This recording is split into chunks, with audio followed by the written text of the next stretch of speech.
Global সমুদ্র flotilla হলো একটি আন্তর্জাতিক নৌবহর ও সশস্ত্র মানবিক উদ্যোগ যা 2025 সালের মাঝামাঝি সময়ে গাজা উপত্যকায় ইসরায়েলের অবরোধ ভাঙার উদ্দেশ্যে সংগঠিত হয়।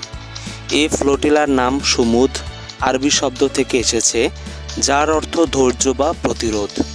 ফ্লোটিলার লক্ষ্য ছিল গাজায় মানবিক সহায়তা পৌঁছানো এবং একটি জনগণনির্ভর মানবিক করিডোর স্থাপন করা। এটি Freedom Flotilla, Coalition, Global Movement to Gaza, Maghreb সমুদ্র ফ্লোটিলা এবং সমুদ্র নুসান্তারা দ্বারা সংগঠিত হয়েছিল।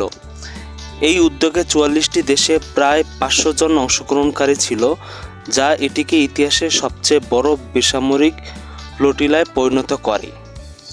ফ্লোটিলা যাত্রা 2025 সালের 31শে আগস্ট শুরু হয়েছিল এবং সেপ্টেম্বর মাসে এটি গাজা উপকূলে পৌঁছানোর চেষ্টা করে।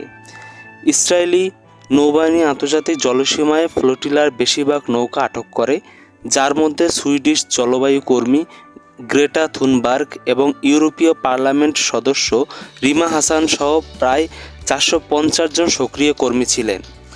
ইসরায়েলি কর্তৃপক্ষ তাদের আটক করে আশদোদ বন্দরে নিয়ে যায় এবং তাদের বর্তমানে দেশে ফেরত পাঠানোর প্রস্তুতি নিচ্ছে।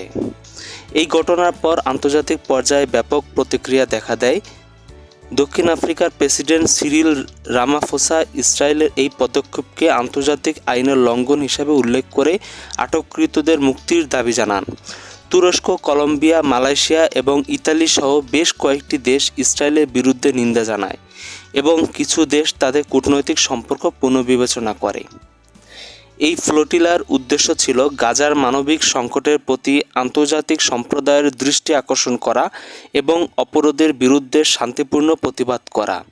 যদিও অধিকাংশ নৌকা আটক করা হয়েছে, তবে একটি নৌকা মিকেনো গাজার জলসীমায় পৌঁছাতে সক্ষম হয়েছিল, যা এই অভিযানের একটি উল্লেখযোগ্য ঘটনা। এই উদ্যোগটি গাজার মানুষের প্রতি আন্তর্জাতিক সংহতি এবং সমর্থনের একটি প্রতীক হিসাবে বিবেচিত হচ্ছে। ফ্লোটিলার যাত্রা শুরু হয় স্পেনের বার্সেলোনা থেকে 31শে আগস্ট 2025 সালে।